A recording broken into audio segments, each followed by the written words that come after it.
I'm Craig Bennett with Russ, Lyon, Sotheby's International Realty. And I'm Connor.martire.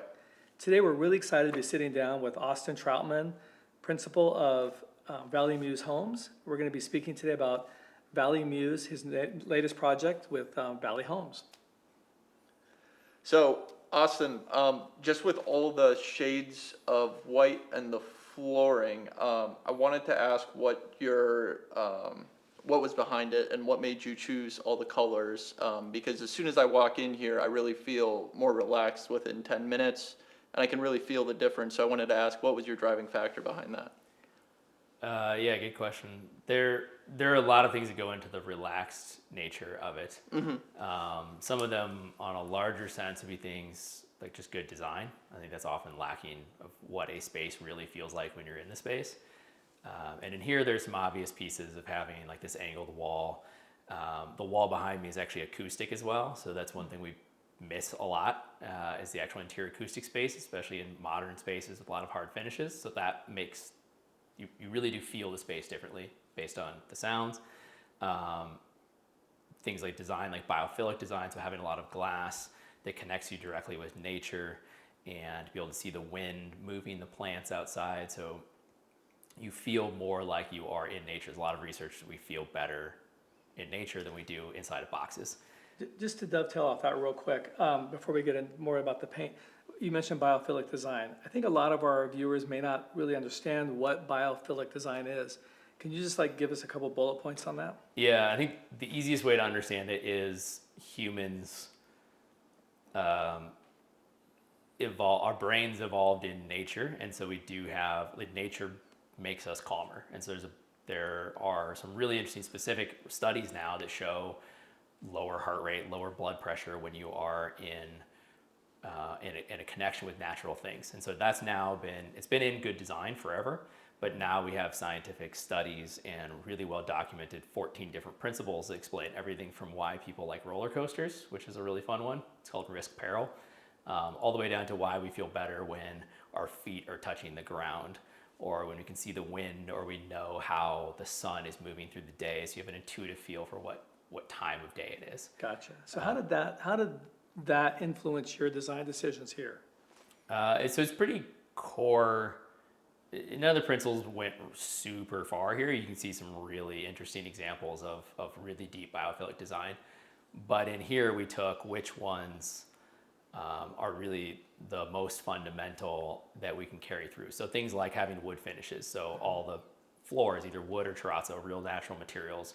We made sure, back to the colors, like every material in here is really the best material we could find across the world. So on wood floor, we knew when we wanted wood, we wanted real wood, but we also wanted it to feel like wood. So when you walk on it barefoot, your body knows it's wood, which turns out to be fairly difficult to do while also keeping up durability and maintainability. So that got down to, what is the best version of white oak? And we went to 20 different materials from around the world and then picked the material we wanted. And then what is the best finish that matches everything from aesthetics and from performance and maintainability and all of that. So we came to Rubio monocoat as our finish. Then we went to 12 different shades of Rubio that we had here during construction before we decided on what the shade was. Mm-hmm. So all of these pieces fit together as a system. I think it's really easy to pick one material in isolation, right, or one color in isolation, but then how do those all fit together into a system that functions? Mm-hmm. And then to Connor's point with the paint, he's right. I mean, you feel very calm in here. We talked offline about that before, that you had a lot of design decisions around the paint and which ones to use. How did that come about? It's just every single material is like, what is the best version of this material? And so paint, as an example, like most people assume white is white, right? But right, it's like, what version of this paint actually lets the wall breathe better, so it's more natural and the building's durable, but then down to a shade, like what's the flattest sheen that makes you feel better, but is also cleanable, because nobody likes walls that you can't keep clean. And then it came down to shades, and it turns out whites aren't whites, right? And I think we had probably 100 different shades of white that we studied, and then we got it down to about 20 that we put up samples in past projects and looked at that during different light, artificial light, natural light, all this, and then came down to our favorite white color that kind of gelled with everything.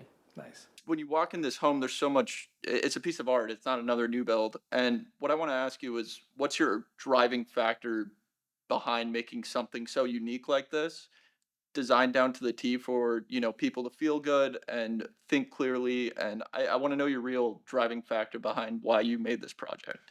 Yeah. Uh, there's a lot of long answers. Sure. um, Okay.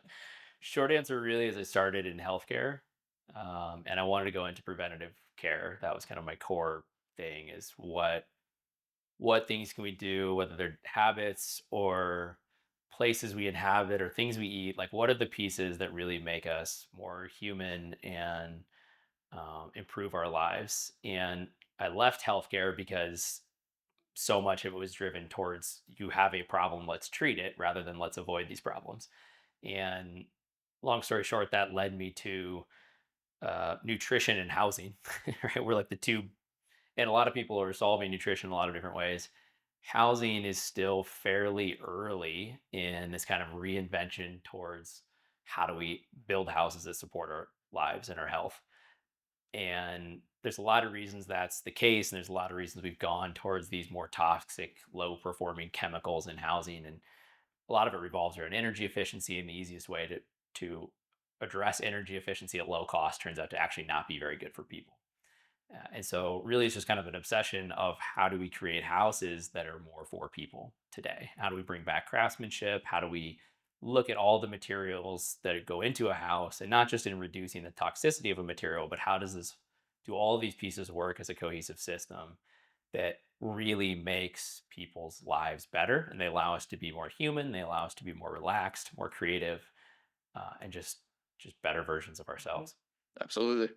Yeah. Um, just the one building component, for insulation, you're using sheep's wool. Yeah. Tell us why, like, I mean, a lot of people may not know that that's even a thing. Yeah. Why use it and what's the benefits of that? So we have three different installations in this building. Sheep's wool really is the gateway drug to good building for a lot of people because they don't realize that it's possible or that Mhm. it works or that it's a thing you can buy. Company's called Havelock Wool. It's an amazing company, and the short answer is like sheep have developed one of the world's best insulations, and all of our chemical searching for something that maximizes things that don't matter has led us to things like spray foam, which are terrible for so many reasons. So sheep's wool is kind of like the alternative or the extreme alternative that is nature's insulation that does a lot of amazing things. It absorbs chemicals, buffers moisture, is great for it's in this wall as far as the soundproofing goes. So it's great for certain sound properties. R value isn't really the whole story as far as insulation goes, but it has a really high R value. It's often not used because it's expensive and it's rather difficult to install, mostly because it is such a great insulation. The way the fibers work on a microscopic level turns out to also make them harder to install often. Mm. But this wall is really so we do a bunch of building science consulting across tons of projects, and the developments for us, especially Muse, are always the place to showcase what happens when you do the whole system rather than parts of a system. And so that sheep's wool combined with some really interesting performance layers in the middle that buffer or that control moisture and air mostly. And then the outside we have a insulation from Germany, made of almost entirely wood fiber Mm. in a really specific way. So that sandwich together is the best insulative, protective, air sealing, air control layer that we know of for this climate. Hmm. So that's yeah. Okay, interesting. And the sheep's wool is actually in the interior walls also. Oh, it is. Yeah. Okay, good. So speaking of air, talk about your air filtration system, HVAC, what you have going on here, because it's very unique and very clean air Yeah. that we have here. Yeah. I mean, when you look across the properties of a building, the two core things for health and comfort are radiant temperatures, so controlling temperatures of the walls, and air quality. And since pandemic, there's been a lot more interest, I would say, in air quality, and that's led to kind of trying to optimize your unoptimized system, and instead, why don't we just optimize the whole system? So, you know, about a decade ago, we started building to passive house standards, and the biggest part of that standard is air tightness. So, air tightness is the one piece that really matters for making your insulation more effective, but then also being able to control the air. And so, this house is almost perfectly air sealed. And then instead of using bath fans to suck air out and pull air in from cracks somewhere, we use an ERV. So you could think of it like a lung for the house. And so that lung is always breathing. It's pulling air out of the bathrooms and bringing fresh, filtered, preconditioned air into your bedrooms and living spaces. So that's running all the time in the background. It's actually also automated off CO2. So you put more people in the house, it breathes harder essentially to keep the interior air quality as close to perfect as possible. One thing I wanted to touch on was I see healthy eating as kind of the trend right now, but I feel like people forget healthy living, the place where they're in 90% of the time. So the eating can get you so far, but the living is the big aspect. And on top of that, the lighting you did is so great here because big goal for people to sleep better. Mhm. I want to talk about the lighting changing from blue to red and kind of what lighting you use to make people in that relaxed state and sleep better. If Yeah. you have something for that. Yeah. So I mean, food, I think, has been a focus for a fairly long period of time to where now we're kind of at the pinnacle of that, of people really, we've gone down science you know, sociological experiments have gone far enough down different routes to get to, um, kind of more cohesive knowledge for most people. And I feel like recently we've gotten more interested in your interior air quality, but most people don't know how to manage that, right? So it becomes about like having lower chemicals in your materials and your sheets and your clothes, which is great. And what air filter is going to filter my air the best. But the problem is if you've already messed up that interior quality or you're fighting against your system, there's only so much you can do. So as doing the whole house as a cohesive system, you can optimize for the things that really make people holistically healthy. Mhm. And air quality is big. Temperature, the radiant temperatures is big. And then to your point, the circadian rhythms are really important and becoming more known, I guess, through current research. But it's hard to optimize, right? In your typical house, like what can you do? And so, your Philips Hue light bulb is really not going to cut it. Mhm. And so, a lot of that really comes down to the design of the building. Can you leave the lights off and know what time of the day it is? Do you have ability to get outside early in the morning when the early light is out there that helps set your circadian rhythm through the day? And so, like this project, there is um, multiple specific outside areas that are designed to be easy enough to get outside and be able to see nature in the sky. And then lighting systems, we've used Luxone here. So the whole system is low voltage and also talks to itself. Mhm. It's got a brain that has all the inverters to move everything to low voltage, and then it sends a data signal and electricity to all the lights and sensors. And I'm generally against most smart home stuff. I think most of the time you end up arguing with Siri more than making your life easier. Sure. And so we've avoided most of that, but Luxon was really the first system we found. And they've been around for quite a while. It's a large automation system in Europe. So it's really well tested and really stable. But it also actually makes your life easier. You don't have to turn lights on and off all the time. It's programmable to know kind of, somebody said it predicts what you need before you know it and does it for you, There which we I think go. is a good way to put it.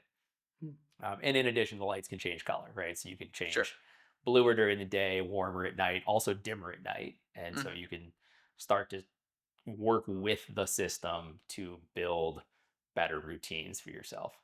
Do you have a um end goal to what you'd like to see kind of new builds be like? Little broader, but what's your end goal with all this? Because this is a pioneer. Do you have an end goal? Are you planning to do massive developments like this, or I what's used I used to think so. I used to think my original hypothesis was going to be developers and do that in as big of scale as possible. Mhm. Um, and we've since realized our influence is better in a little different way. And so we've noticed, for example, um, a lot of people get interested in these materials we've used. So like sheep's wool is probably the best example. People have no idea that's possible for an insulation. They come in here, they hear that, they start touching it, talking about it, asking questions about other things.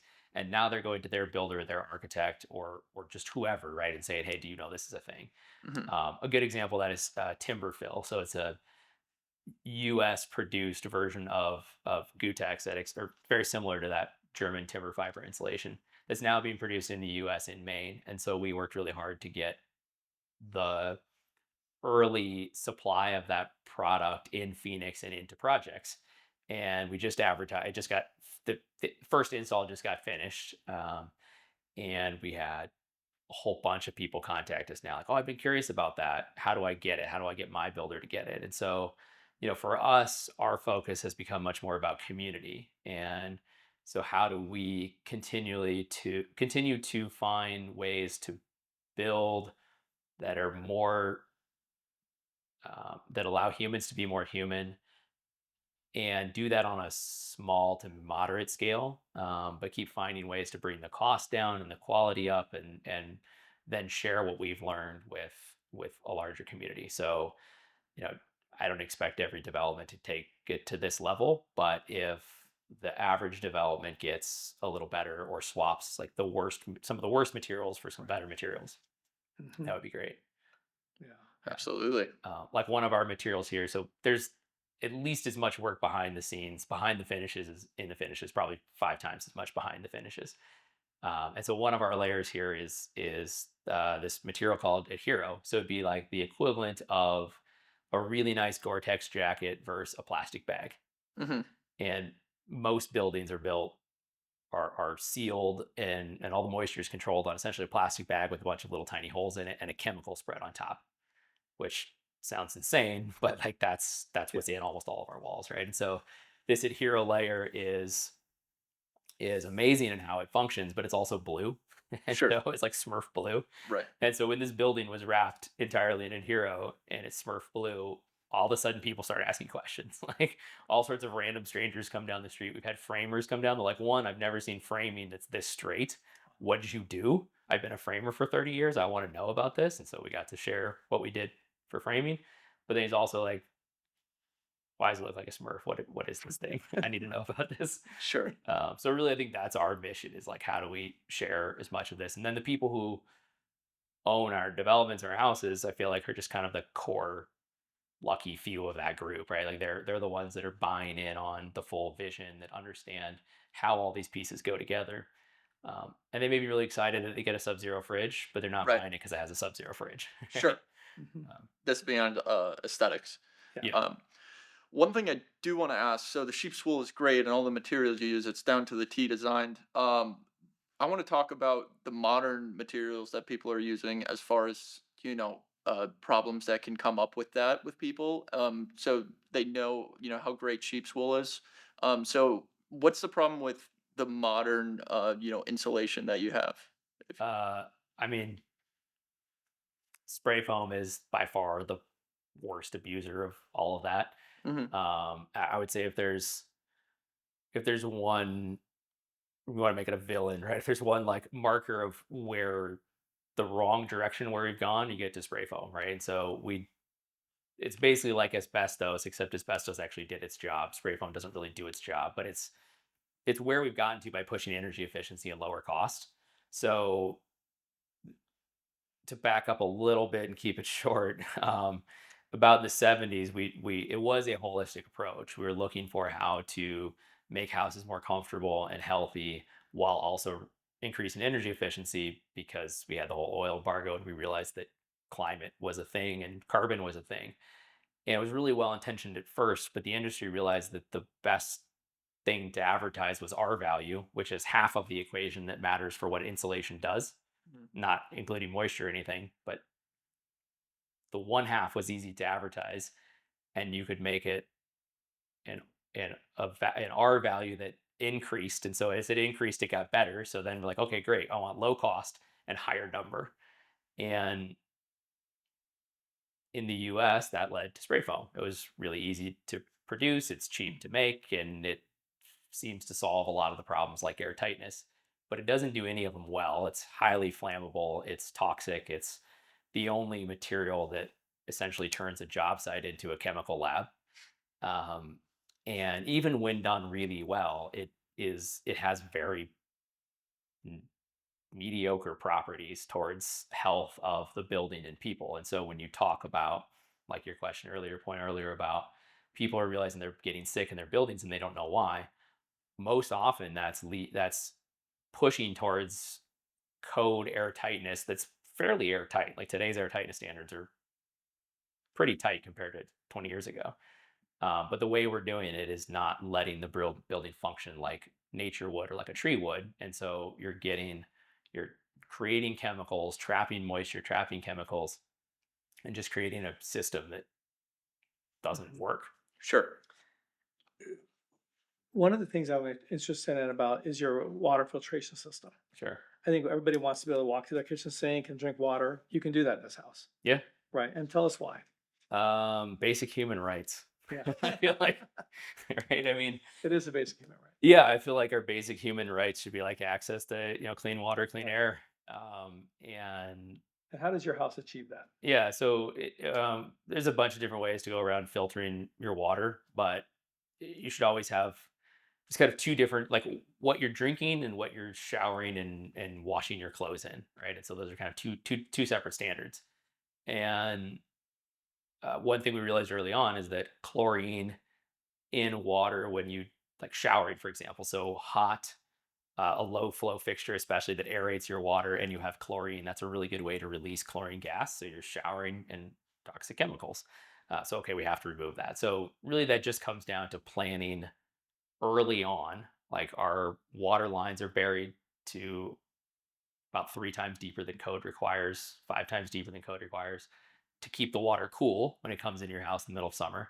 And then we plan for that water service to go through a whole house filtration system. In this case, removes uh, most of the chemicals in the water, removes the sediment that's in the city water, and then takes some extra steps to reduce calcium buildup in your fixtures and things.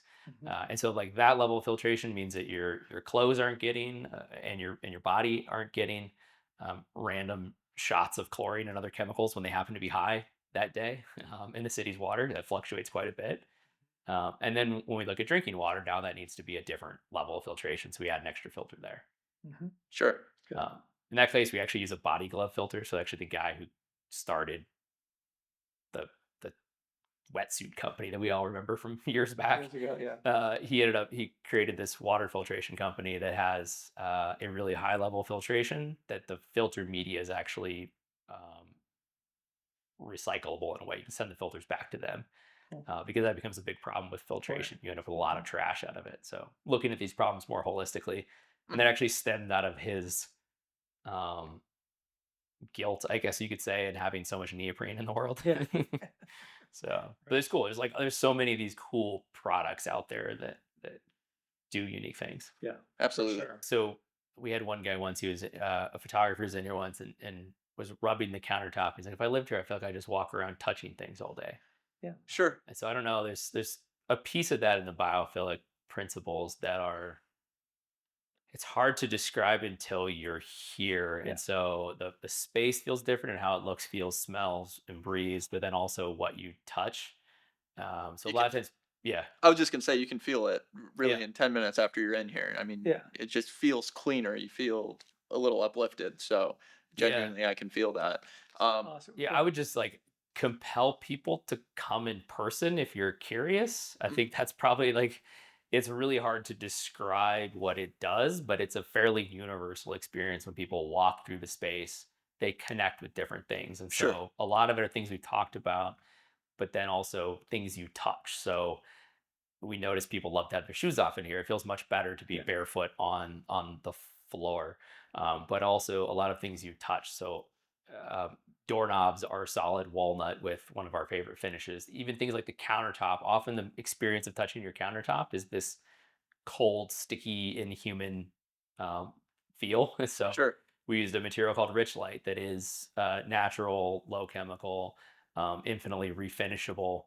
but it also feels really nice to touch. Absolutely. Yeah, there is definitely a textural quality to the home. I mean, I Yeah. noticed that as I Mhm. walk through, I'm wanting to touch surfaces throughout. Yeah. Yeah. One Yeah. thing I do that just came to mind is light positioning. So you have the windows very positioned very uniquely in each spot. In the bedrooms, there's, some windows down low, some in the middle. What was the reasoning behind that?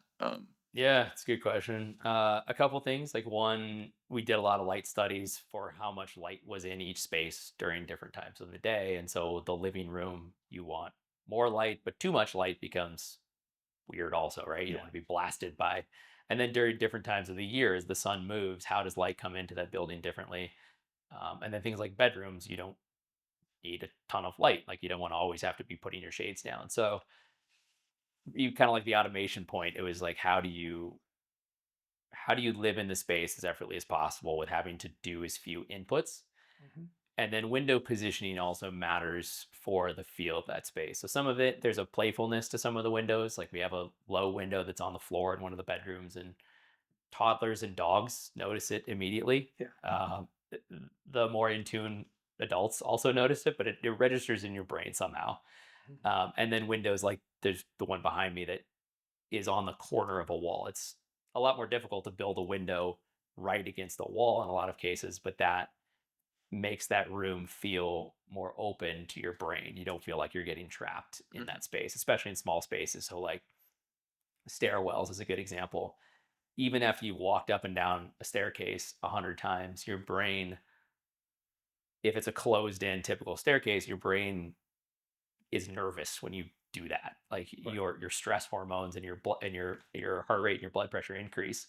So we put a low window at the bottom that reduces or eliminates that feeling, and then you can also plant life outside the window. So instead of being nervous and scared, you see plants that make you relaxed, and then you connect with a stump of a real solid piece of wood down there. So all of those are these like layering on pieces to make you feel better, especially in the kind of typical routine of your life. Absolutely. So having the really pretty wood bottom step, which is basically a tree stump, It is, yeah. um, that was by design for it to make you feel more comfortable coming down or the stairs. Yeah, Yeah. yeah, Nice. yeah. It's a reclaimed piece of walnut Yeah. locally out of town. Had a local furniture maker make that along with the railing. So the railing is the same wood. The railing was a specific profile that we shaped to fit a hand Yeah. instead of it just being round. Yeah, so all of those are specific things that kind of give you a reminder of doing something more consciously Exactly. Yeah. and connecting with nature, which your brain is just subconsciously Mhm. doing. Yeah. It's beautiful. Yeah, I mean, we could talk all day about the aesthetics, the beautiful, natural aspect of the home, all the benefits. But to your point earlier, Austin, really to come in and see the home and really experience what this is all about, we would definitely invite you to do that. Absolutely. Come in, reach out to Connor and myself. We'd be happy to take you on a tour, let you experience this because I think once you're in the space, you really get a feel for what we're discussing. Yeah, and this home is, it's obviously deeper than aesthetics, but Oh yeah, to the point of aesthetics, it's still one of my favorite houses I've been in here. Just the quality and the wood and everything here. It's I like it more than a lot of people that are just focusing on aesthetics. This house beats that, so yeah, it's the best of both worlds. exactly. But yeah, so Yeah, great. Austin, thank you today for coming in and sharing this with us. Thank you. absolutely, thanks.